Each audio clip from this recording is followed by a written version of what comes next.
Hi, Ryan. Hello, Rachel. How are you? Oh, I am doing spectacular. How about yourself? All right. No, you're not. You're lying. She's lying. Come on, Rachel. Tell everyone the truth. Everyone is here today because it's a very special occasion. One in which we've all marked down as Rachel's most excited moment of the series. That's right. Alex got cucked. It's your favorite thing. But in all seriousness, how are you? I am excited to dive into this episode for a multitude of reasons, Ryan. Okay. We're here covering an episode of The Expanse, and in a moment you will describe the episode. What episode we watched and the description, which I will hint is absolutely insane. So I can't wait to get to it. Yeah, but first, you are going to attempt to make me describe Yum Yum and end up interrupting yourself. If we follow the pattern of history. So Yum Yum was a moment in Star Trek Discovery near and dear to both of our hearts, especially Rachel's, hence she loves to explain it. And hence Brian's explaining it for me now. I'm explaining that you explain it. That's what we call being You gave a husband, more context. which is for kings. You did that on purpose. She knows that when she says context, I say is for kings. Yeah. I just used the word, Brian. I just used the word. What else about Star Trek Discovery's moment of Yum Yum happened? Like, what's it all about? Why is it so important? Two technical characters, like technically they're characters, interact on Star Trek Discovery way back in season 2. And a individual, Commander Nandi, who really does not deserve the title of character. Or commander. She said Yum Yum when asked a question that she should not have been responding Yum Yum to. It was not about food, which is where you expect somebody to say Yum Yum. Or if it's something sexual. Maybe you see a pretty lady in a low-cut dress and you lick your lips, throw your hair back and say yum yum. Oh. There's a hint of sexual quality to it all. Ryan, would you like a little story tangent from me now? Sure. As the audience and you are aware, I'm a high school teacher. And I was sitting down with a student who had done jack shit for like the week. We've been working on the same thing. And finally they were like, can I get some help with this? And I'm like, sure. So I'm sitting on their laptop typing in like the questions to guide them to doing this thing. And then they turn to me and they look up and they're just like, because they've been like just staring at their hands. Because this student was also worried These are high school students. This isn't a 4-year-old. This was a high school student that had fallen and hit their head the day before and then gone. Are you insinuating that they may have damage up there? Their friends did. I didn't. So the previous day, they had fallen, hit their head, and then proceeded to go to Luna Park. The theme park, yes. The theme park, and go on like all of the extreme rides. Oh. So they're doing really well. Yeah, making great decisions. So they look up at me and they go, Miss, are you bi? I often ask this too. Miss, are you bi? To all my teachers. Oh, I was like, okay, I'm going to answer this question because I want to know why they're asking. Oh, did they listen to the pod? No. Oh. No. I was waiting for that to be the answer. No. So this So I say, no, but why do you ask? And they're like, oh, you give bi vibes.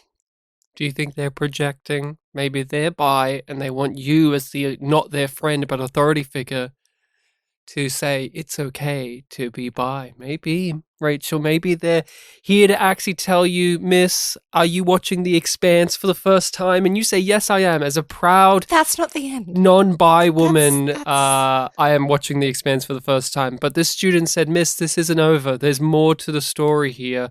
And that's when they showed you the missing part of their brain that fell out during the roller coaster ride at Luna Park. They have it in their hands. It's like that Doctor Who with the Ood where they hold their brain in their hands. So then I asked this student, what are bi vibes? Usually you have to have a certain lighting when you do videos. That's usually a good bi vibe. Pink and blue, that's a good bi vibe. You have to be evil, according to many TV shows. That's another bi vibe. Auburn haired, that usually helps you a great deal. Well, to link it back to Star Trek Discovery, one of the characters in that scene is Pan. Oh, yeah, sure. Everyone in the Mirror Universe is Pan. Yes. So there you go. Then this student does not pause, is ready with this answer. And the answer to what are bi vibes is, well, you're really bubbly. Oh, yeah. Well, I could really use a drink. I think you could too. I just said the booze is terrible. I know. But personally, I don't drink for taste. Let's get to the real topic at hand here. We're watching The Expanse for the first time. Mm-hmm. Season 4, Episode 2, Jetsam. Yep. Jetsam, everyone. And Real pointing into the episode. we were holding out hope that the DVD or Blu-ray descriptions would be different. They're not. They're the same as on Different than IMDb. IMDb. So IMDb describes it as such. Avasarala is blindsided while on visit to Mars. The Rossi crew continue their proto-molecule investigation while tensions between the RCE and Belters reach a tipping point. Drummer and Ashford track down a terrorist. Yeah, you know how they did that in this episode? They tracked them down and found them. No, they just know who it is. I guess that counts. No, Ashford did like all of the Drummer tracking like off screen. Yeah, but Drummer kind of knows who this dude. But Avasarala is blindsided. Is she? It's more like Bobby is blindsided by what Avasarala does on her trip to Mars. Like you could say that Avasarala is blindsided that Bobby doesn't kneel down. We'll get into it later, Ryan. We will. It's just such a weird description. Like this is a description that feels like it's at the conclusion of these stories. Like, hey, they did this. It's like, did they do these? Like the most you get is the Rossi crew investigate stuff. Yeah, they did that. And the RCE, to me, it feels tension. like if they were like, we've got to list what's happening with all of the B plots in this description. B plots. And our B plot of our podcast is determining what was yum yum, something that made us want to lick our lips, throw our hair back. Yes. Ryan. What was horny? What was delightful? We have been waiting. It's been a long dry spell of no sex scenes. This is a first as well. And like, this is a major achievement for the series. Sex in the second episode, not the first. And it's not with Holden. It's not with Holden! Holden was denied we get Holden sex. in his underwear. I mean, we get shirtless Stephen Strait, and that's appealing to everyone. Mm-hmm. But we get something monumental. We get something that you have been wanting, needing, gagging for since the first episode. That's I why was we're worried all that you were here. going to use a different word. That's why we're all here. We're all here to hear Rachel talk about not her automatic Amos pick because it is the only selection. I actually have a second pick Because you're greedy. No. Because you're fucking greedy. There's only one thing that can be gained from this no, episode sexual-wise. Amos gets laid, everyone. Amos gets laid. But I was prepared with a non-Amos pick as well. Okay, fair enough. Because I was worried that you were going to be like... What do you mean that this is the only thing? Everything else is everything else you could just scratch your head and go, yeah, shirtless Steven Strait again. That's pretty good. That's not even what it is. What is it then? So I picked a moment that got me like genuinely excited. So not a very traditional Yum Yum pick for this show. Because we have different versions of the Yum Yum moment. You sound like you're excited, like this was a fist pump rather than an eyebrow raise. Yeah. Like, So, what was it? Avasarala telling Bobby, basically, fuck 'em, come work for me. If they don't know your worth, they don't deserve you. I also get turned on by job proposals. Shut up! It's Amos. It's Amos. I just wanted to mention that because I was like, oh yeah, fuck yeah. You're being coy. She had her jaw drop on the floor when we cut to the scene of Amos having a lady fuck him. I didn't want to get my hopes up because clearly there was sexual tension between the two of them at the bar. She steals his shot. He seems interested more so than when other people have hit on him. She seems very interested. That's the important part. She seems very, determined. We haven't seen anyone... She is determined to get his cock. We have never seen a character be determined to flirt with and or have sex with Amos since Monica. And even Monica was using it as a ploy. This woman is using it because she's genuinely turned on by how hot he is. Like, she sees those muscles, like you do, and gets sweaty and goes, oh, I want a piece of that.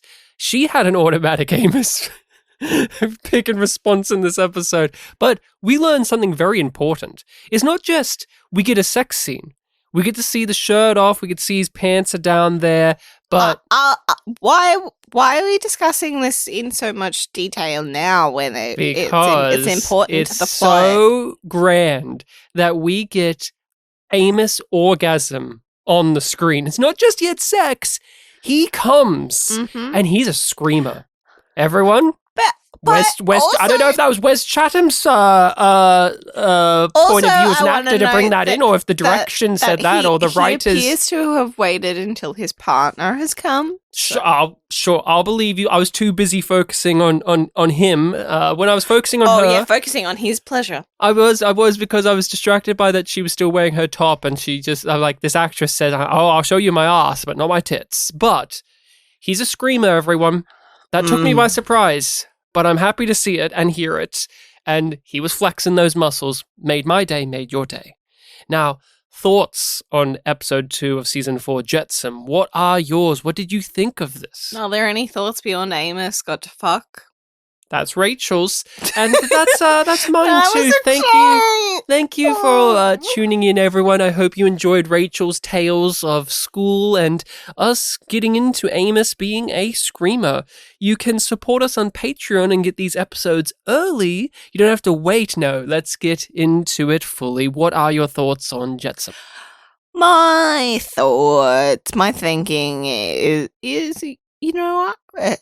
It's pretty solid. It's got a lot of things that it's setting up and playing with. And some I like, some I'm entertained by, even though I don't like as much. And others I'm like, oh, come on. Such as, what are some of these things that are titillating you, exciting you, getting you keen, and ones that aren't? Amos getting fucked. Miller being back. Weird lightning storms I'm all excited by. Less excited by Alex flirting and failing. Less excited by Bern Gorman being evil because that's just, well, yeah. Default. And then I'm really not interested in Bobby. Rachel, you're really upsetting the Bobby fans. Well, Everyone like, it's just in like, I wanted this to happen like every a single season person, and a half ago. every single person it's in our just... Patreon Discord is saying, I hope you guys enjoy the Bobby story in season 4. And you and I are straight out the gate in agreement. I find this as tedious as tedium can be. We saw this so long ago. I can't. So long ago. So far back. I remember when this was Miller's storyline. Remember when Miller had to deal with the local thugs and one of them was your favorite character? Oh, no, I'm talking about the job offer part. Oh, you're talking about the job. Okay, fair enough. I was actually thinking of the Bobby storyline in total. I'd forgotten about that. That's how little I cared about it. Oh, we'll get into Bobby fight some drug dealers. This episode was fine. While drunk. This episode was fine. I didn't really like it. That's the thing. Like, as an episode, but it wasn't like bad. It was just. Well, here's the rub. It's an episode of setup, and what it is currently setting up, a majority of the things that are being set up, I'm not interested in, and/or actively don't like. True. Now, I'm willing, as always, to see them develop into things that I do like, but first impressions are first impressions, and I just am rolling my eyes and sighing at so many of the little plot points that they have for our characters. They are the typical drama-making machine. Naomi's not going to tell Holden this important thing, and Alex is brought in on that. Alex is getting cucked by a doctor because he thinks she's a sexy lady. Not a doctor. She was a doctor. She's like the town's doctor.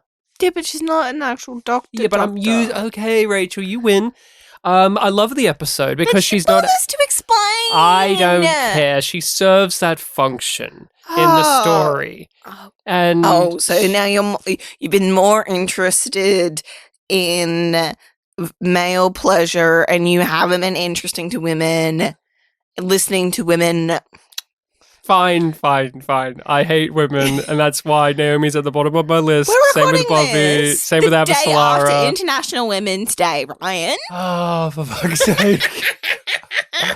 Yeah, I don't care. So. You don't care about women. Oh. You the doc? I was a med tech on Ganymede. I run this clinic. All right, I need to speak to you. We finally reached the thing that has been alluded to, which is the one major spoiler that we got all the way back in episode 3 of this series as a whole, of The Expanse. We were sitting down ready to record a Babylon 5 discussion with a guest. The guest is Pat, who is a patron. And he knew that we had just started The Expanse. He knew for a fact we had just started it. Yep. And he asked our opinions on it, and we just said, oh, yeah, we like this. And it's nice to see Brian George in the show because he's one of those great character actors. And Pat knew for a fact, and we told him, don't say anything. He knew for a fact that it was a spoiler, and he told us anyway because it doesn't matter, which is, they recast Brian George later on. So, whenever we say at the beginning of episodes, this is our first time, don't spoil it for us, it's not fun, it's not great. Including production things. Including stuff like that. Because it ruins the fun. I'm sure many people listening who have been following our adventures were super excited in a weird, sick pleasure way to hear our anger and displeasure at Brian George no longer being in the show. And that was robbed from you people out there because Pat thought it didn't matter. And it bothers me because as much as we were praising Brian George... I didn't think that it was now. Mm-hmm. Like, I had it in the back of my head, but I was like... But that's the thing, it's in the back of your head, it shouldn't be there. That's meant to be her husband! That shouldn't be there in the back of your head. When we were discussing the great Brian George scenes, for most of the time, we were having to withhold the fact that we knew that this doesn't last. Our time was limited. And that there's going to be a creative shakeup and all of this stuff that we get to now discuss openly. But that's why we say don't spoil it, because... Well, who does this entertain? Does it entertain you out there listening that, this... I'm sure Pat's very happy with himself. Yeah, Pat, are you happy? Are you happy with yourself, mister? We're going to make it a new rule. Anytime someone spoils something for us, we'll mention it when it becomes relevant in an episode, and we'll call it the fuck you, Pat. Somebody did... No! Yeah, no, fuck you, Pat. Fuck you, Pat. Fuck you, Pat. You ruined it for us and you ruined it for everyone. And I now do here not we are support to... this. I do. I think everyone supports it because fuck you, Pat is when you ruin Christian's the fun. on Mars. She's on Mars with her... She's lying through newly- her teeth for Wait, political advantage. What do you think of the Great new... job. What do you think of the new casting choice? It sucks. I don't want to talk about it. Let's ignore it. Did he not do a good job, this actor? So Christian's wheeling and dealing. And I don't believe her when she talks about her husband because it's not Brian George. He's fine. This new person is completely But, fine. like, he just suffers because I like Brian George so much and I liked their chemistry a lot more together because in this version of him feels like it's much more resigned to her power. Interesting. Whereas Brian George accepted that she was in control, but still challenged her. Whereas now it seems like the character has fully just accepted, I'm I'm a husband the to... first husband. I disagree, weirdly. I think there was something very off-putting. And again, it's about this actor's bringing a different energy. He looks different physically. He's much taller, wider set guy. He has this kind of... The way he holds his head has a kind of snootiness to me. And his introduction... He's more conventionally attractive. His introduction but his introduction is him entertaining a room full of people. Him wheeling and dealing in his own way, telling jokes, all that. And not to say that this character wasn't capable of that, but for some reason, because we didn't know that was the new casting person, I thought immediately, that's a political adversary. And there's something about the way that introduction plays him and the way he carries himself where he doesn't feel like her husband to me. He feels like a peer. He feels like one of her political contemporaries. He feels like someone that she would be adversarial against, or at least in her staff, rather than what Brian George brought to this role. Part of what I was trying to get at, which is Brian George's version of the character didn't feel like he wanted to play the game of politics with Christian. This one does. That's it. And it's a different way to do it, and I don't know if it's more book accurate or not. I don't care. The thing it's less interesting to me. The thing that I care about is the relationship no longer feels lived in. That's important to me. They use dialogue to emphasize that it is, but I just don't feel this chemistry. And maybe it's because I am disappointed that one of my favorite character actors, who was perfectly working from a deficit, perfectly cast. We said that from the very first episode. Brian George, you know who he is, and even if you don't, you've seen that face or heard that voice. He's perfectly pitched in this series. To remove that for just some guy, here's my bold statement. I know the other actor they should have cast in this role, because him and Brian George always compete for the same roles. They should have cast Eric Avari. Eric Avari is always nibbling at Brian George's toes for the same roles. I feel like those two guys are always kind of skirting around. It would have been great to have Eric Avari. He would have been wonderful, and he would have brought that cachet that someone like Brian George does, where you see a certain actor and you're familiar with them from a roster of work, and there's a security there. But this actor, again, I know him. He was in Star Trek Strange New Worlds fairly recently. Not to say that this new person doesn't have anything, but in this episode, I was just... It's not what we want, and I want to move on. Of course, we all want to move on, but it is something to break apart, because is this the first major recast that the show has ever done? I think it is. And will this be the precedent going forward, or are they just not going to have characters appear? And more importantly, does Christian's husband need to be here? We didn't have him in season 3.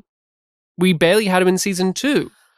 Do we need him so much that you need to recast him? That's a question up in the air. Yeah, like, the important part of him being in this episode is at the dinner because he is willing to talk to Bobby when nobody else is, when everybody else gives her the cold shoulder.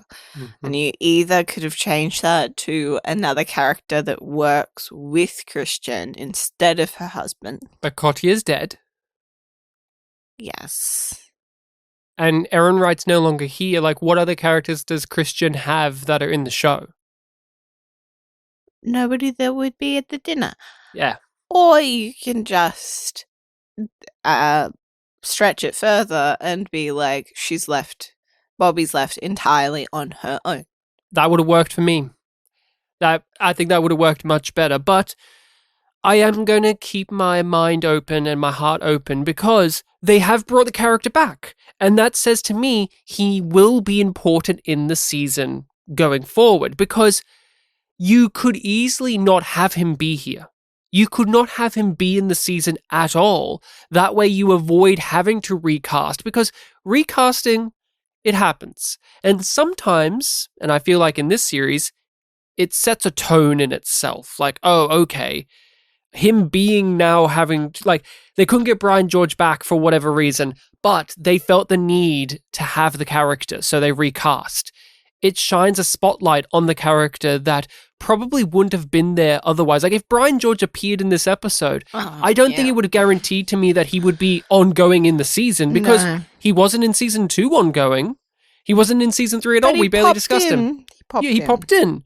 But now this is here. We're going to be thinking about it. Now, Christian is on Mars, politically wheeling and dealing. She's trying to unify everyone. Lying about a dead general. Yes, Admiral. She's no longer Miss Earth First. It's we are all from the same place, and we should all care for one another. Humanity first. And we should all abide by my rule of not going hog wild and exploring all of these new frontiers haphazardly, because it's dangerous. That's what I really got out of her visit to Mars, was almost a tact of, I'm trying to make this empire fall into line with what I'm trying to do on Earth. And she presents I need them on side. Yeah, and she presents it by using the noble admiral as this wonderful little character in her narrative to unite everyone. And Bobby comes in after that and pokes holes in the story, just like he would have done, just like the Admiral would have done. And it's revealed, yeah, Christian's just lying. Yeah, he hated me. We all know this. And he never said those things. I would imagine he may have, but I'm using that to my advantage. He wouldn't have said it to me. He wouldn't have said it to me, but I'm using it to my advantage here. It's a game, and I'm playing it. And do you want to be on my team, Bobby? Do you want to be my friend? Felt weird to see her back here, but also in a new kind of way, because she is on Mars. She's outside of her direct realm of control, but she's doing her same old tricks. It's not working either, because she reads on her tablet that Gao, the woman who was questioning her leadership in the previous episode, is potentially going to resign. No, I think I thought the text said is resigning. Yeah, but and it was like they've been blindsided because Gao announced it to the press before announcing it to them. What do you think that means? Do you think that it is just this one person saying, I can't abide by this, I'm leaving? Or do you think she's doing a Thomas Jefferson where I have to resign because I'm going to run against you? Yeah, I think it's probably a little bit of both. But this will get out one way or another. It's going to scare people. Maybe that's not so bad.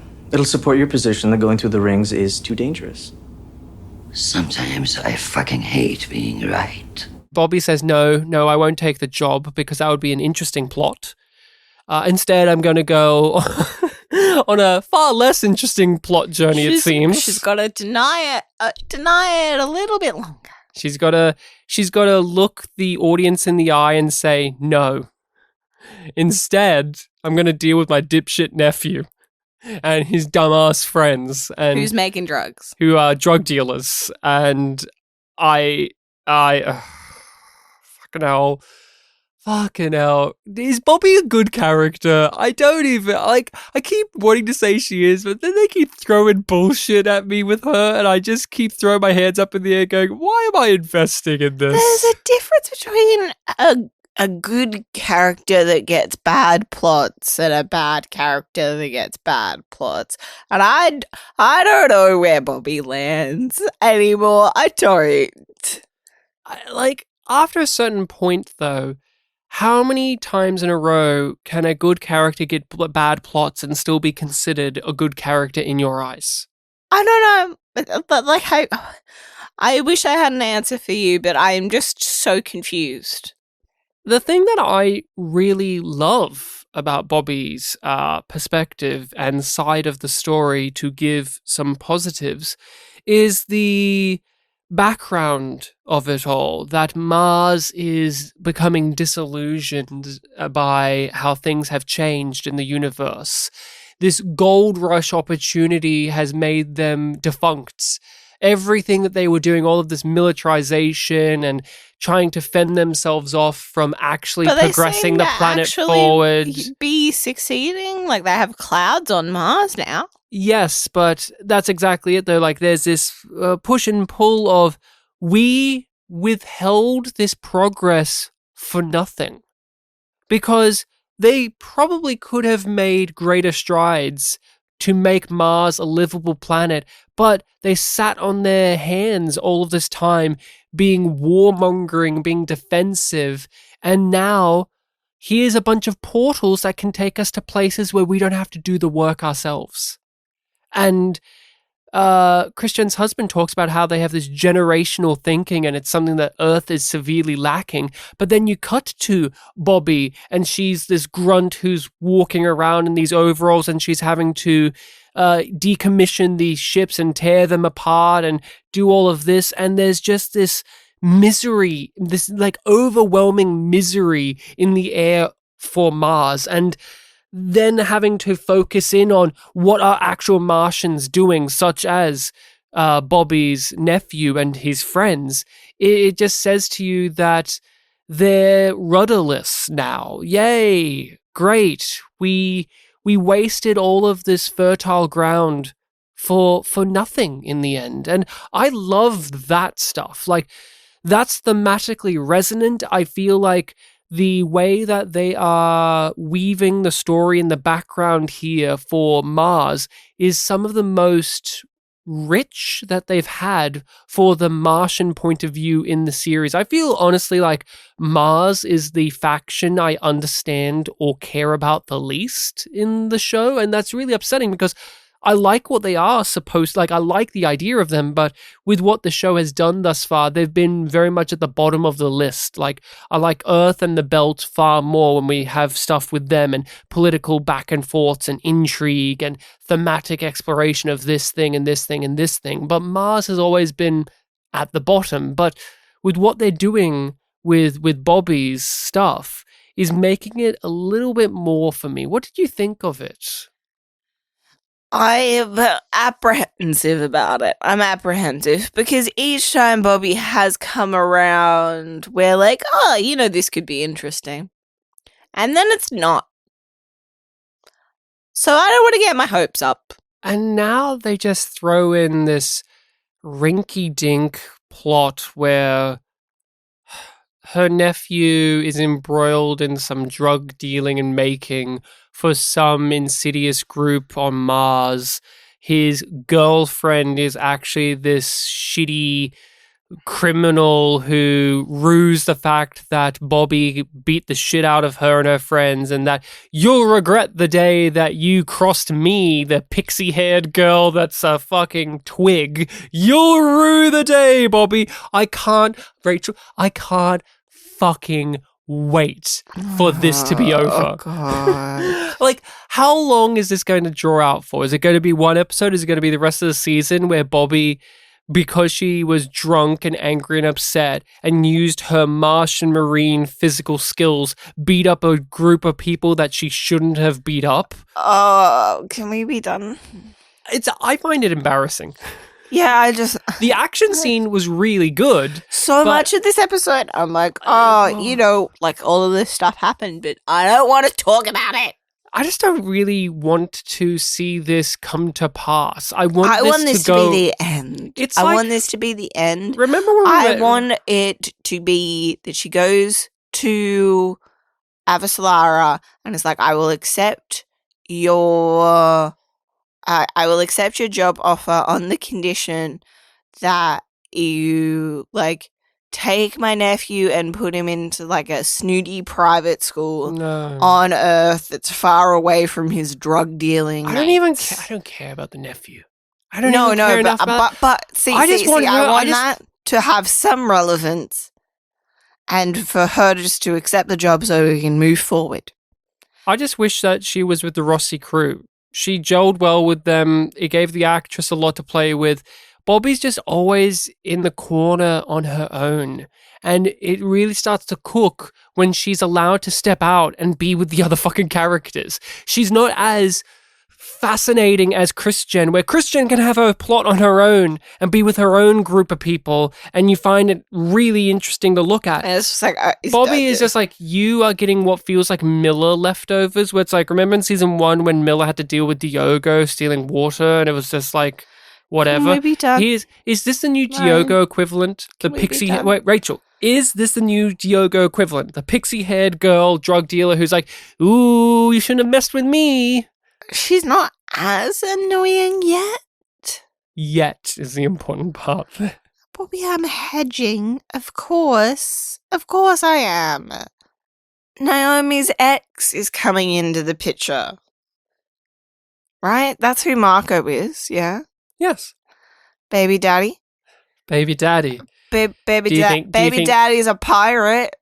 Yes, we kind of understood this a bit.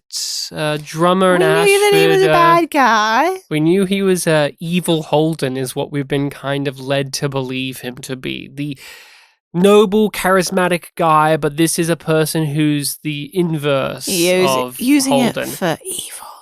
I had a Instead good of chuckle. good. I laughed so hard at Ashford and Drummer talking about this guy because Ashford's like, I don't really know him that well. And Drummer, I think it was Drummer says, from what she's heard from Naomi, he's very charismatic and charming. I'm like, please tell me more. That wasn't the way that I followed that.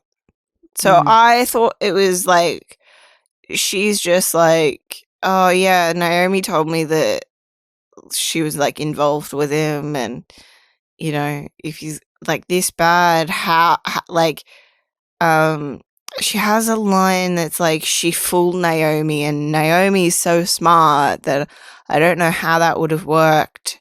And then Ashford explains charisma. He's I can't wait.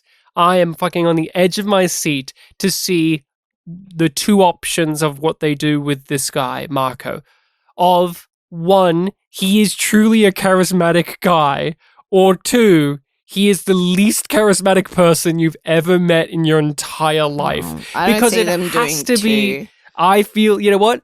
I feel that they are going to do two, because Holden was not charismatic when we met him, and the show kept thinking he was. So I feel like we're going to get a bit of that with Marco. But the plot is the two of them, Ashford and Drummer, come across an incident at the ring of all of these bodies flying into it, these bodies that have been spaced. and they determined that it was one of the UN colony ships. It's been destroyed. It's been attacked by pirates. And they determined through a bunch of things that it is this Marco figure. Mm-hmm. And he is the, baby daddy, as you say, for Naomi. And they are really hammering in that this is an incoming threat, that this is someone that's going to bring a lot of chaos to them, because this is the fight that they're going to have at the rings. We're setting up the political stuff with Earth, Mars, Avasarala, Bobby, all of that. We've got this stuff happening at the ring, and we've got the investigation happening on New Terra. And there was a shot of Ashford as he's hearing all of this and describing all of this, and they're talking about how this doesn't make sense for piracy, but then he describes it actually does make sense as a former pirate myself. And there was this look on the actor's face of longing, this kind of, Like, I wish. remember when I was a pirate. And it makes me again look forward to hopefully his trajectory being in the season, having to play this enforcement of the rules to then flip and say, I actually want to be a shitty pirate again. They set up like how he's sort of chafing against the administration that he was so eager to set up. Naomi said you knew what he did to her. She's one of the smartest people I've ever met. How did Mako Inaros get his hooks in her? He's charismatic. He's uncompromising. He's very dangerous. Men like that cast a spell. They also make a lot of enemies. What is your, did you even notice, but what are your feelings towards the production differences from when we are in our solar system to where we are on New Terra / Illis, where the color palette's different, the aspect ratio changes, the music is different. I like all of those things because it does make it feel distinct enough. But then I just can't get over they're just in a quarry. They're just in some random field. It's fine. I feel like they're not in a quarry in the US. It's Canada, baby. Yeah. It's always Canada. It's always Canada. I appreciate it. I don't mind the aspect ratio changes. I like the music being far more distinct in the what I'll call the Holden side of this. I feel like it's far more present there. I just don't like the color palette. It looks so much like what modern sci-fi shows look like all the time. Like, this looks like Killjoys, this looks like Discovery, this looks like... it reminds me of Lost in Space. Yeah, I thought about Lost in Space, another great example, where it's like this... Obviously, the remake. Washed out, blown out, just drab, colorless, yet tinted with this kind of greenish, bluish... The kind of saturation that they use is so distinct. I don't know if it's color grading or the lighting, but when we are there and they're inside of like the buildings and sets, they look so much like sets. Yeah. Rather than real things like in the other storylines. But like, we often talk about how fake rocks don't have real weight to them. Mm-hmm. But it's like everything in this set doesn't feel like it has any weight. Like, the Rocinante is a great little set. I love what it looks like, but now that they color grade it and light it and have it framed in the way that they do, I don't feel like it's real like I did with the other seasons. It's just... Maybe it's also just I'm wounded. It hasn't crossed that far for me, but maybe I just... I will say, maybe I'm just wounded by past experiences, because... There's so many shows nowadays that implement this style visually, whether it is for budgetary concerns or just aesthetically, and it's just something that I don't care for. I mentioned this on Star Trek Discovery. I just don't like this look of how I always describe it, which is it's like that they grabbed the camera and dunked it in a dirty toilet, and then that's what we get to look at. Just this like brown, gray, greenish tinted, just... it's just gross to look at. And so whenever we cut away to Bobby on Mars or Christian on Earth or whatever the case may be, I'm just Feels smiling. refreshing. I'm like, oh, vibrancy. Remember that? Vibrancy again. You know what? Also didn't give me joy. Alex hitting on like a woman, just assuming that she's single. She's not a doctor, by the way. Not a doctor. Medic. Do not confuse that at all. You're sexist if you do. No, that's not why you were being sexist, honey. Don't learn the wrong lesson. I learned the right lessons. You're my teacher. You bi? I'm one of your students. I ask you questions like that. So you think I'm bubbly? Oh, yeah.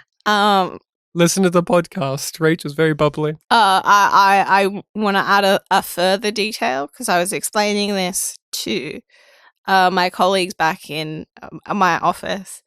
So it was Sarah, who's a couple of years younger than me, so she's like in her late 20s, and then my other colleague who's male and in his 60s. And it made zero sense to him. And he's just like, wait, so if I'm not bubbly, I'm just gay? That's how it works. Most gay people I know are, in fact, very not bubbly. What's the opposite of bubbly? Flat? They're flat. That's... They're not straight, but they're flat. Oh, man. What a great time to be alive. We're avoiding Alex's plot. So Alex is like clearly interested in this woman, and she is not interested in him, but trying to be polite. And she doesn't do the whole like, oh, my husband and my kid are about to show up. They just do. And he's very clearly like, oh, no, I don't want to go to the bar with you because I can't fuck you, so what's the point? And also, you are reminding me of what I abandoned. Yes. Exactly that. Yep. And I don't care about it. It's something for Alex to do, and that's all I want to say on it. It's just a lame plot overall. It's got nothing to it. I don't care. Oh, And I don't like care. you, we're Like, moving on it's to just- greener pastures with Amos. Like, Amos is here. He gets Amos stuff is that's here. far Amos more... has the exact same kind of scene, but, you know, both of them are single and interested, and then we get the scene of them fucking. And I want to go into a little bit more detail now about this scene because we both had different reactions to the fact that she has her top on. I said my bit where I think it's a case of the actress doesn't want to show that, but she'll show the butt. I think that's... Or this show's not allowed to show nipples. Yeah. We genuinely had a discussion about female presenting nipples. They're banned on Tumblr. Mm-hmm. And so, like, you took it that way, and I took it as more of a character choice, but also probably, like, you know, part of the actress's decision. And of course, she has the right to do that. You sound a little disappointed that you didn't get to see titties. Mm-hmm. But yeah, that's the only reason. Yeah, that's literally the only reason. I don't know, like, how often when you watch a sex scene in a movie or a show and you see that the lady still has her bra on, or that they have sex in a way where the blanket is over. Out of it in a weird way. Like, yeah, because you know it's a production. I can't remember. Like, I think it's a David Lynch movie, and we watched Patricia Arquette talk about it. Oh, Lost Highway, yeah. Lost Highway. And they were filming it, and she's got her top and her bra off, but she's just like to the actor that's in the scene with her, like, you are holding onto my boobs and do not let go. Mm-hmm. Yeah, do not free those nips. Keep your hands on my tits. She does free those nips eventually, but yeah, it's one of those things.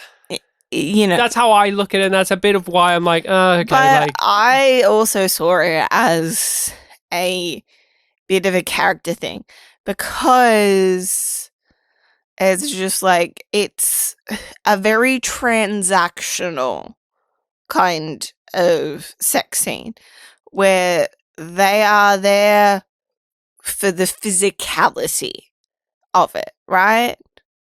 They are not there to make love. They are there to fuck. And they are trying to do it. She's trying to make sure that they do it quick and quiet.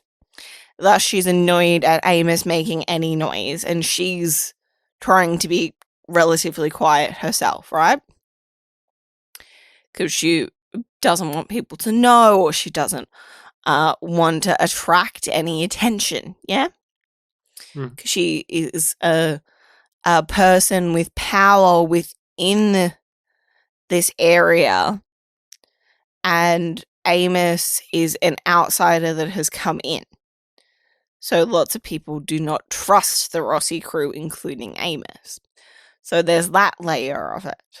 So that's like that, or maybe because that. well, they're both outsiders. Like, she's from the Yeah. company, he's from, the Rossi. Yeah, it's just like I don't It want is- things to get more complicated. It is but- interesting how Bern Gorman, because of his attitude, is declared as the outsider. Yeah, While even her, whose name I don't really know right now, I'm sure we'll get more of Yeah. her character, her and Amos become much more part of the community. And Alex Yeah. is trying to become a part of it, even though he's just there to hit on this lady.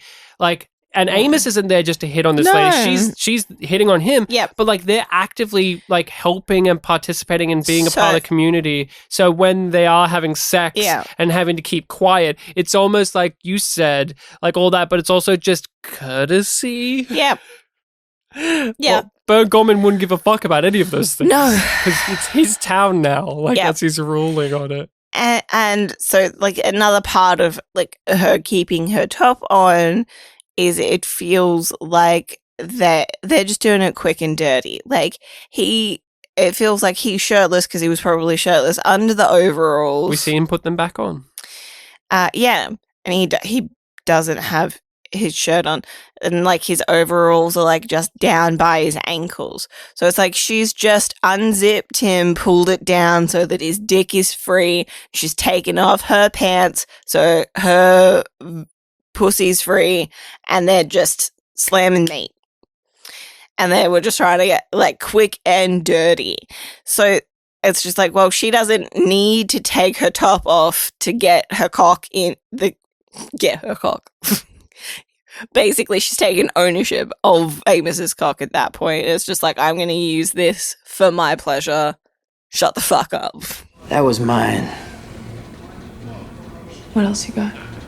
He does the investigation with Bern Gorman. He does some dick measuring where he doesn't respect Bern Gorman in any way. He refuses to learn his name. He keeps calling him different variants on it and now has landed on Marty, which isn't the character's name, but I am going to keep calling him that because I also don't respect Bern Gorman's character. No one should. And then he sees Bern Gorman, Marty, be a dick to these people and then walk out, expecting Amos to walk out with him. But Amos just stays there, plops his stuff down, says, I'm not with that guy. He fucking sucks. And he gets drunk. And one of the last times we saw him get drunk was in season 2, where he had his little emotional episode where he got overwhelmed by this trauma in his past and he went on a bender and we didn't see him and he was a bit shagged. And that's how he came across here, but in a slightly more jovial mood. But there was just something, and I don't know if it's just Wes Chatham's drunk acting or just seeing the side of Amos, but it doesn't feel comfortable. Like when he's got all of the shot glasses in front of him and the bullets and he's talking to her and she's hitting on him, it doesn't feel like this is a good thing for Amos's character. Like a part of me is like, is he okay? And because Alex rings him up and says, hey, we're going to do this important thing. And he's like, yeah, cool, whatever, don't give a shit. And he hangs up on them because he's getting drunk at the bar and that's what he wants to do. And I just find it like a peculiar thing, but Which in a is good bit- way. because- Like, yeah, usually he is that team player and he does the things, but it's like he's clocked off. That's it. And he wants to sleep under the moons and the stars and the sky. He's going to stay reminds here. him of Earth. And is he it becoming a native is the question. Like, is he Maybe. the guy who's like, since he's the one that's actually, him and Alex are the two that are actually spending the time with this group. Is Amos like slowly but like, surely going to be like, I actually Naomi kind of and want to stay around Holden are here. just with the one biologist? Scientist. Yeah, perky scientist lady. Yeah. The one who's also kind of accidentally racist. Yeah, who's kind of Well, racist. Like, she's racist on purpose, but she doesn't realize that she's in the company of a belter. Yeah. Great stuff that was. That was great. Naomi had some good Do material. you know what's also great? Mhm. They're just making Burn Gorman a piece of shit. Because we knew when they cast him that he was going to be a piece of shit. And then they've also got, like, I do not like this, but it's a trope. It's a trope. Like, he's injured and sort of disfigured now after the crash. And it's a big trope, especially in Disney movies, that disabled people are dangerous and deceptive. Oh, yes. And it's kind of Scar. leaning into that as well. Yeah. But then he has altercations with this belter who's just like, I hate you. You're an evil outsider yeah. who's coming in to do your usual and you're trying bullshit. you're trying to steal my shit. And Burn Gorman's just like, oh, fuck off. And then it's just like, Burn Gorman oh, you actually has- threatened me? I'm going to shoot you in the Well, head. you're skipping some steps. Burn I just wanted to give a quick Burn overview. and Amos found evidence. It's very important. They found evidence of what? Sabotage. Burn confronts him in the bar. Well, like the leader of the Belter side of the colony. And she's just like, we didn't do shit. You don't have any authority here. And he's just like, well, we're gonna have a problem. It doesn't benefit us. If you don't tell me who killed my people, we're gonna have a problem. And that problem's gonna end up with lots of you dead. Is definitely the undertone there. Byrne makes the case that this sabotage of the landing platform killed his friends and that this is a deliberate act against him and his people. And she's saying that doesn't benefit us. We also use that. That makes it We worse needed for us. those supplies. But thanks to Ashford's story, we know that there are certain That might people not be entirely true. that there are certain people who are willing to take those risks. That there are those belters who reject the inners no matter what. And also you can apply that to not just belters but people in general, which is the problem that Burn Gorman is having. Like, he has an agenda against them for being belters. I really it's loved not just Ashford's line. Sorry, I just want to interject because I liked one of Ashford's lines about that so much that I actually bothered to write it down. And he says to the effect of, peace cannot change a century of anger overnight. with Burn Gorman, we're familiar with him as an actor. Not everyone is, but we are. And he often plays these type of roles. He often plays overtly villainous, slimy, creepy, even in a series or two where he's supposed to be on the good side. And I have problems with Byrne because I don't believe him many times. Like, in this series, he's doing an accent. He's trying to come across as like, you don't mess with me.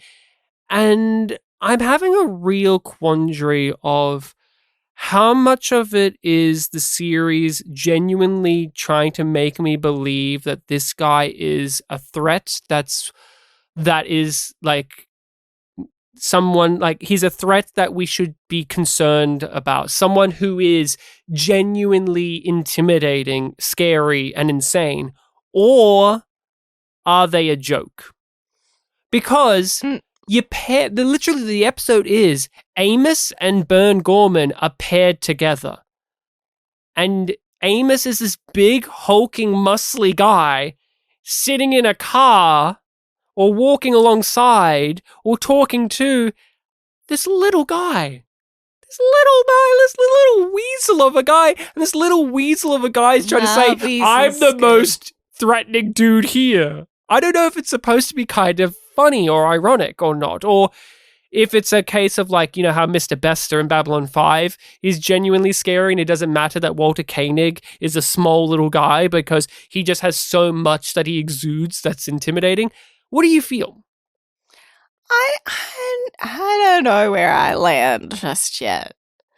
Because it's just like, it's so much just posturing that I'm like, what are you going to do here? Well, then he does something. He does something.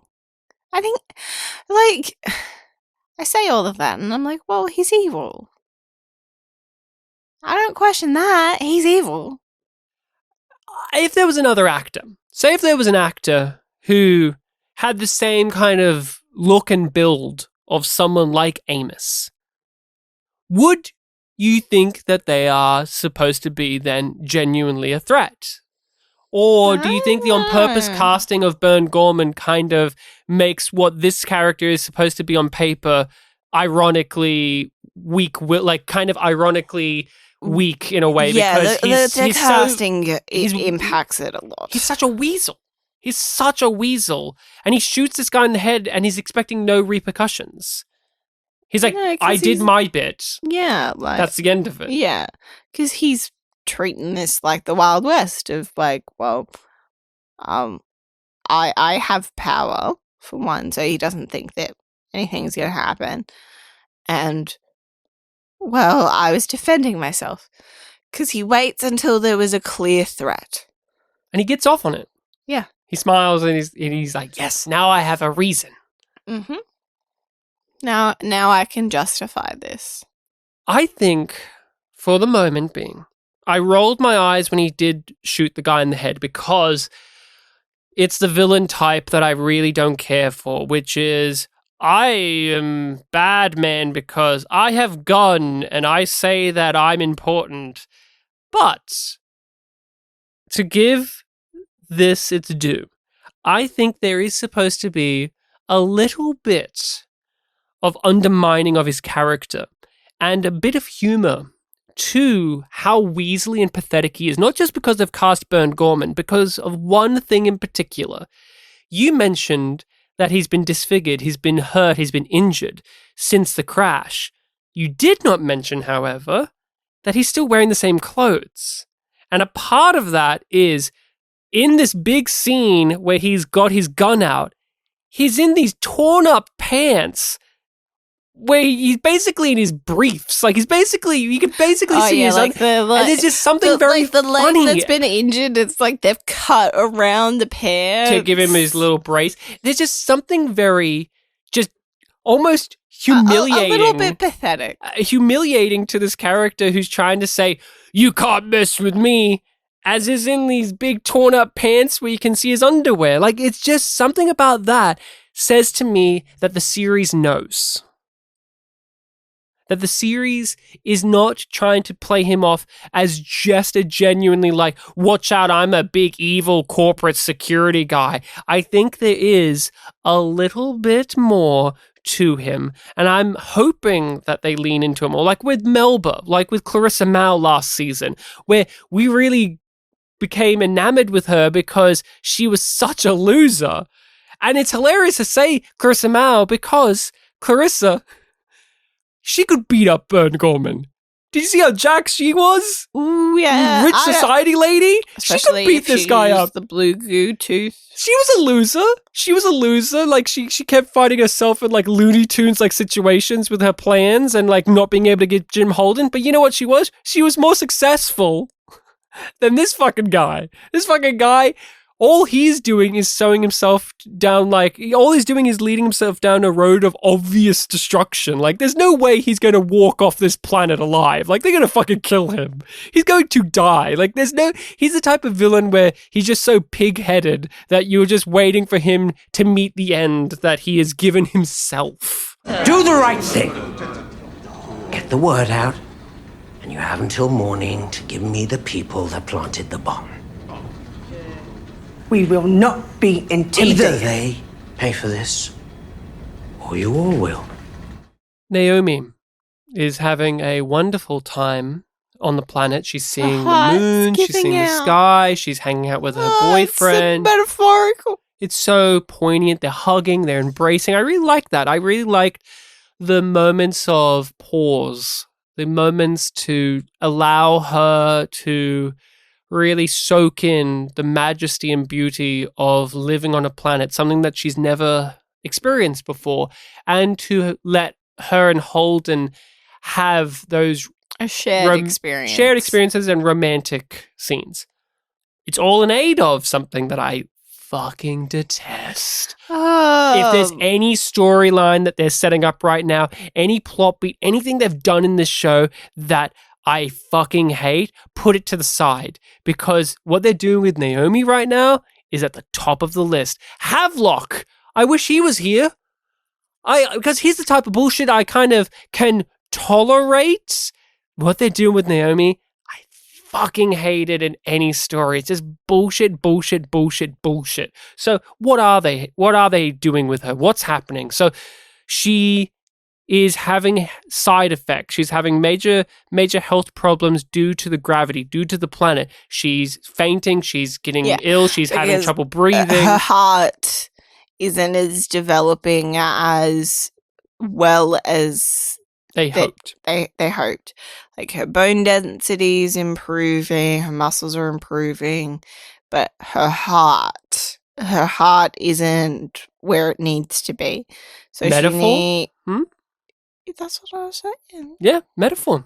Guys, literal and metaphorical. Her heart can't handle it. Very smart writers. Aren't they clever? Rachel, is that one of those ones, honest, is that one of those obvious ones where you either clap and go, good job, or you sigh and say, come on? Yeah. Which one? I thought you were just asking, is it like one of those ones where it's either in those two camps? And for me, it's, Someone took a writing class. Ugh. But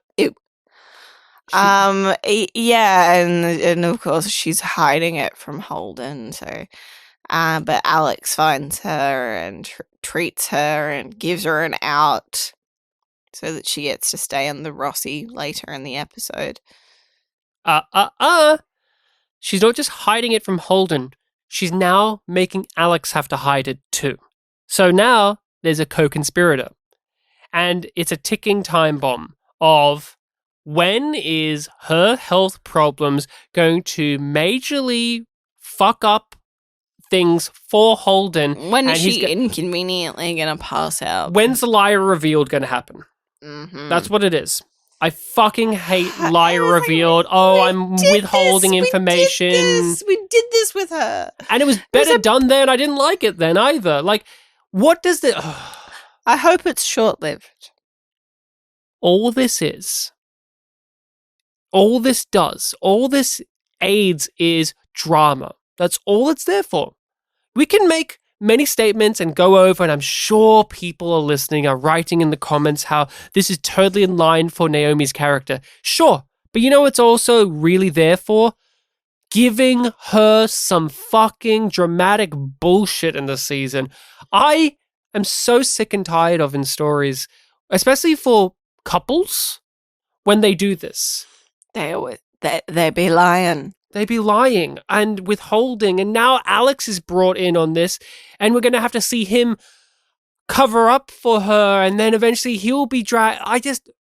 Not only do I want this not to go on for too long, I know it most likely will, but I just outright reject it. I hate this in movies. I hate this almost as much as the other type of thing, which is when a character half hears a conversation and they take it the wrong way, and then they get angry and run away, or they do something brash because they thought they heard one thing, but the character was actually saying another. Like, think in Shrek, for instance, where Fiona's talking about this way and Shrek hears it. Oh, like that happens. I hate that a lot more. But I really am not, like, this is one of those things where, unlike with the Marco story, where it's like, hey, we're setting up the new big bad, that gives me some warm and fuzzies in my heart and mind, because it's like, oh, I love when they do this in stories.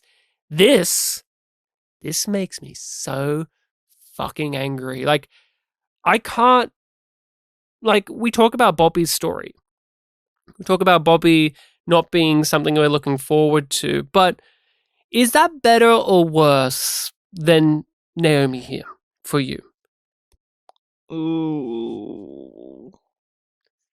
I think it's kind of worse. I think it's worse because, like, with Bobby stuff, but it's like we were never under the impression that she learned her lesson about accepting the call and, you know, moving away from Mars. We were never thought that. Would have liked it, but never really accepted that. We were under the impression that Naomi was done hiding secrets. Or at least done, I'll put it as bluntly and I'll just put it like this. I thought she was done being a fucking dumbass. Just for once. I thought she was done being a fucking dumbass. Yeah, especially in this fashion. Like, I could totally buy her being a dumbass when Marco and her son shows up, because that has backing behind it that I care about. This, I get it. You're prideful. You don't want to admit that your heart can't tolerate it. But how fucking dare you? And this is the thing too, like, this is on purpose, the hypocrisy, but how fucking dare she be standing on the Rocinante questioning Holden as he turns on the spire. Oh, you sure about that? Last time Miller told you to stick your hand in something, you got into a coma. Like, that's played off as a joke, but at the same time, like, who the fuck are you to talk about this then? You're the one who's withholding. Fuck you. And this is all a part of what they're wanting as well as writers, but I don't want it. I just don't want it. I just, like, Bobby's stuff, I think, is worse because I've yet to really grow to appreciate a Bobby plot. So it's another one that I'm not looking forward to. With Naomi, I have enjoyed Naomi scenes, moments, character beats, and plots. So when they then drag her into bullshit again, I'm like, no, please don't do this. Don't make me have to reconsider a character that I have felt comfortable in for the last season or two. Don't do this to me, please. Yeah, and you know what has also been made probably worse? Turning on the spires. My theory is that, like, it's going to attract the wrong kind of attention. Oh, probably. They had a whole little drive to one of the big spire thing, and the scientist lady and Holden and Naomi were just standing there theorizing and going over the history of this. It's been here for billions of years, and whatever previous life was there, it wiped out and now has created this life on the planet, or this life has spawned since then. And it's like, well, what does that mean? I don't know. We'll find out later. Like, is this a terraforming device, or is this a ship that landed from the creators, the builders? Yes, the space jockeys. Is it from them when they were trying to run away from whatever was killing them, but then they died anyway? It's been here for so long that whatever the spire structures are no longer work because of nature, because inside of them roots and plants and vegetation have started to grow through. No matter how technologically life persisted. That's it. No matter how technologically advanced you are, eventually everything dies and everything gets consumed by the environment, by nature, and life goes on beyond you. And that's kind of neat as well, because here is humanity now touching the remains of what was once a great civilization. And they don't know what has happened, but they do know the end result. The end result is these people are gone.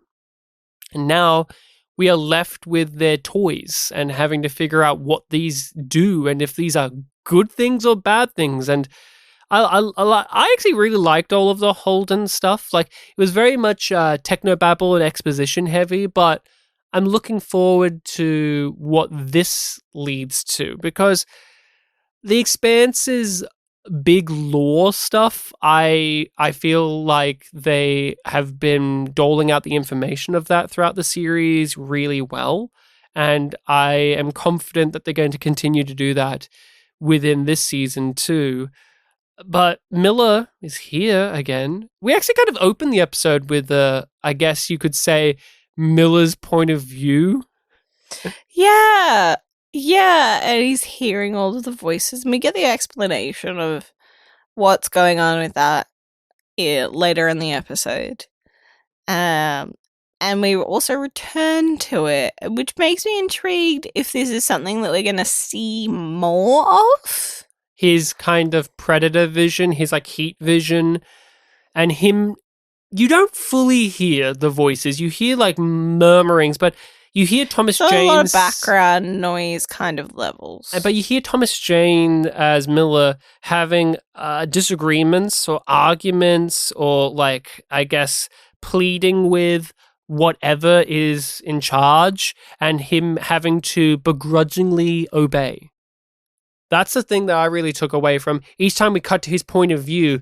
It's him resisting having to do the things that he's having to do and then giving into it. Oh, what's this? I don't want to do that. Oh, fine. And then we'll have to open it up and figure it out. Yes, I'll have to use Holden. And then when he does speak to Holden, he reveals that I need your hands. I don't have those yet, is the thing he says. And it's obvious. We've been saying that from Miller's reappearance, that there's something suspicious about him. Something wrong. He's using Holden. He's using Holden because the entity that Miller is and what Miller is a part of doesn't have a physical manifestation to enact the things it needs to enact. It's like this. He doesn't have hands. He doesn't have hands. So I'm going to trick Holden into doing his usual hero bullshit in aid of whatever the grander plan is.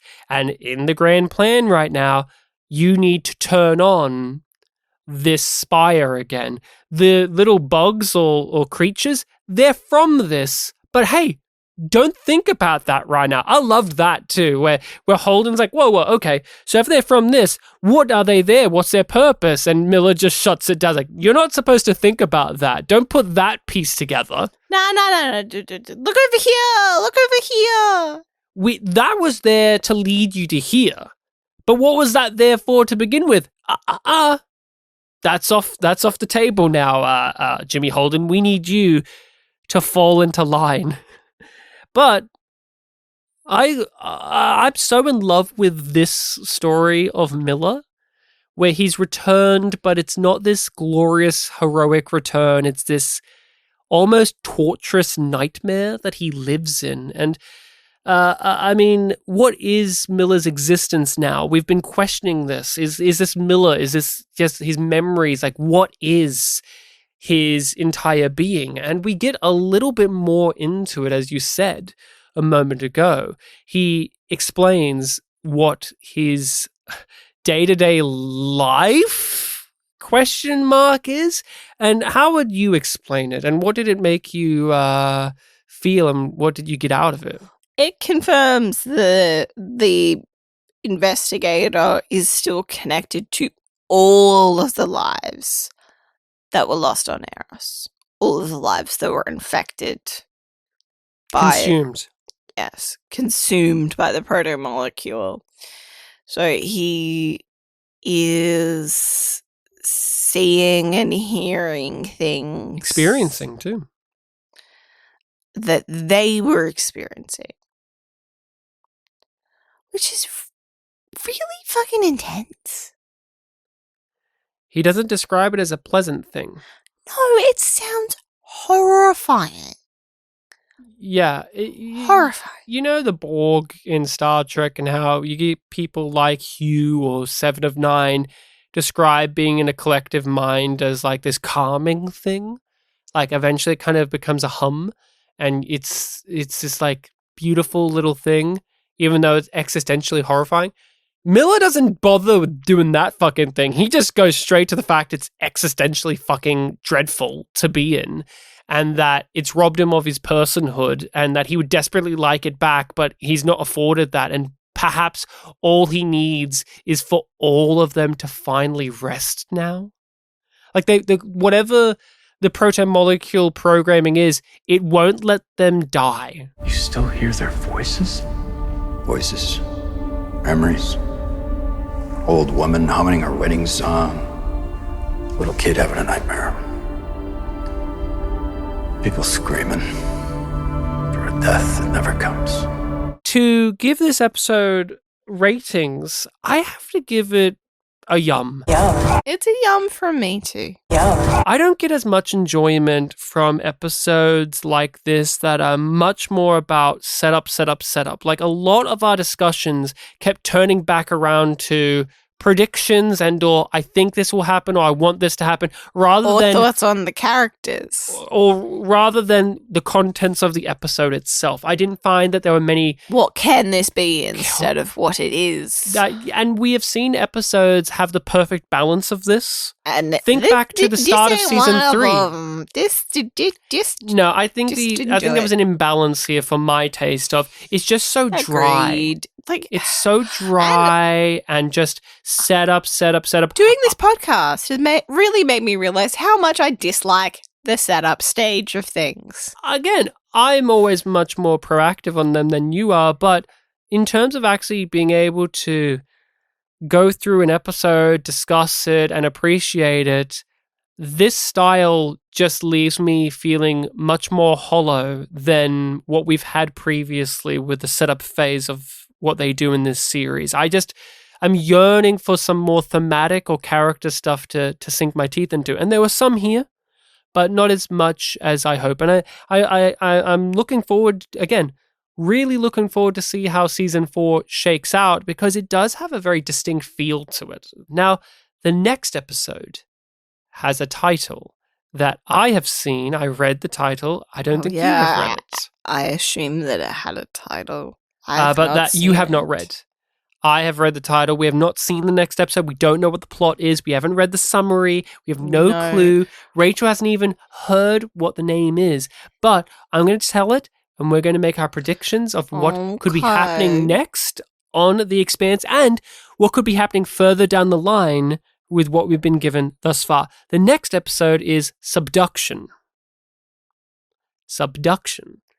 That is episode 3 of season 4. So that makes me think that we're not going to be dealing with the spires above ground as much, but maybe underneath the planet and like the roots of the spires. That's what I my think immediate thought.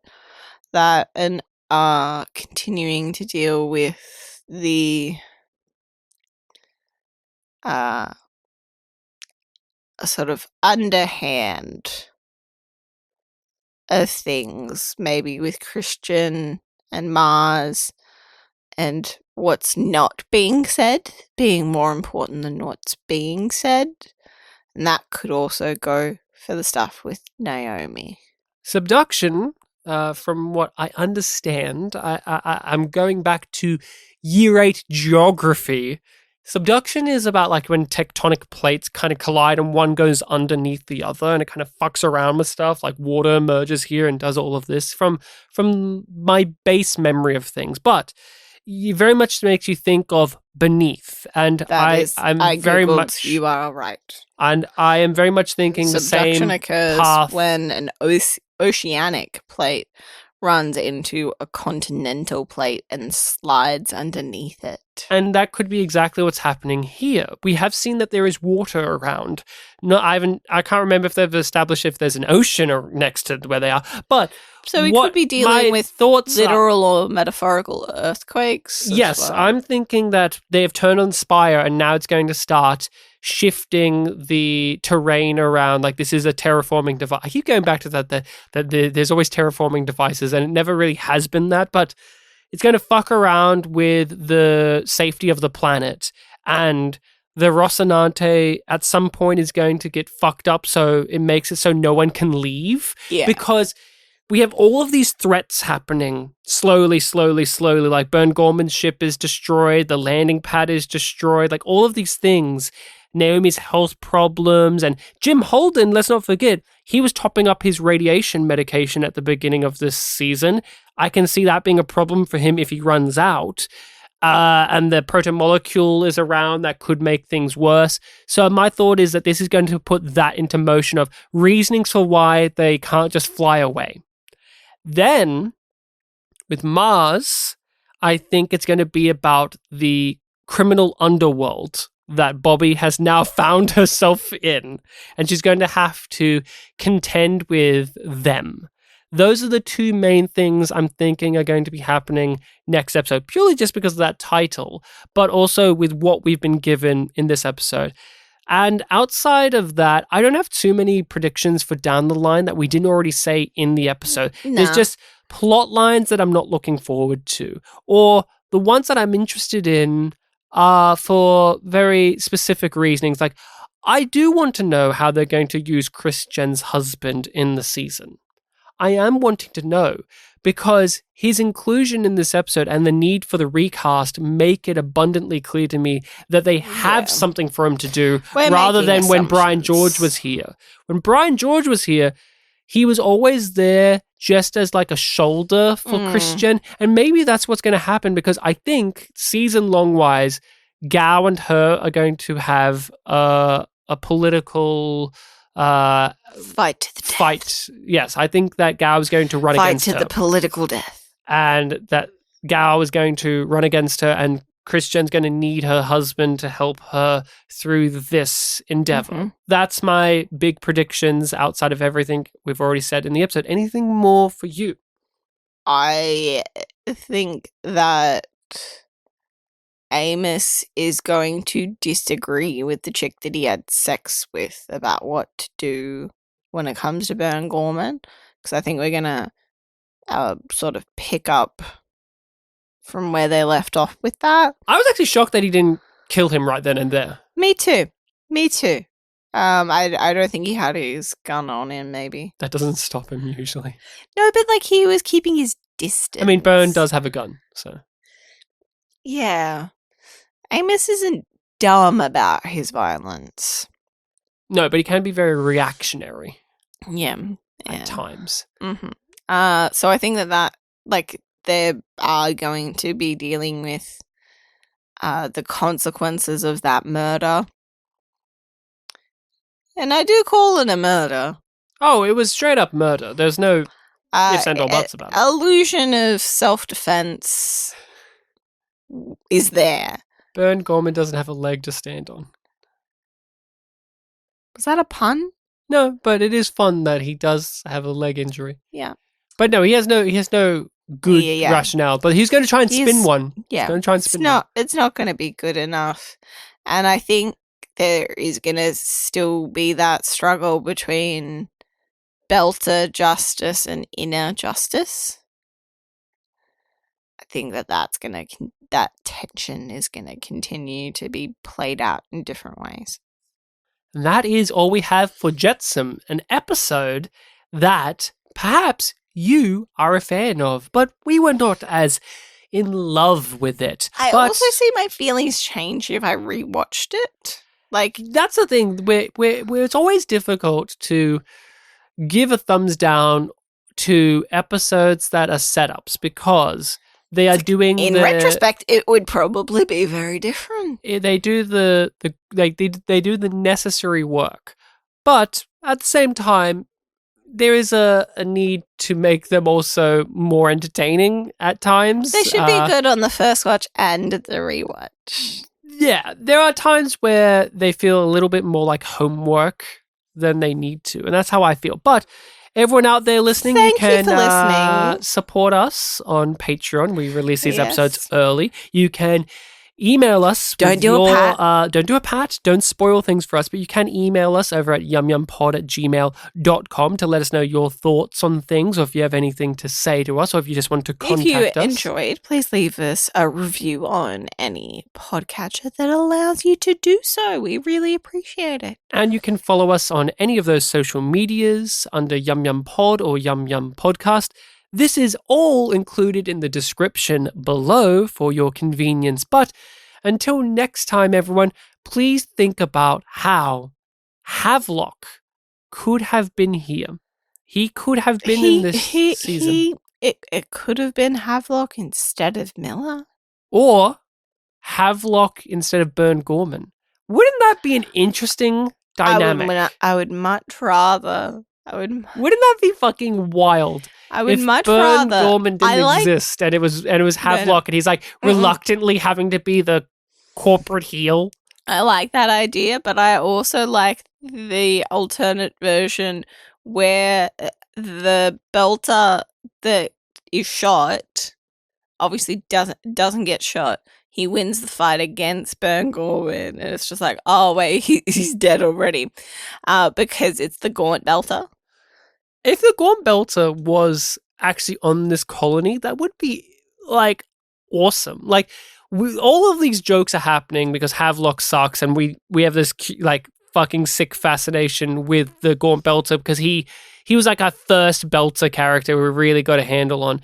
But it actually would have been like logical, and I could have seen it working to have the Gaunt Belter be on this colony where we know, but the characters don't, that this is an extreme OPA member who is now in this group. And that adds a little bit more of an oomph factor of like, there is something to what Burn Gorman says a bit more, because this was a spokesperson. This was like a mouthpiece, a voice, and now he's bringing that out onto what should be the new frontier where we strip away all of those things. Like, that's fascinating. Like, that could work, but we shall forever live in a dream. See you then. Well, voila.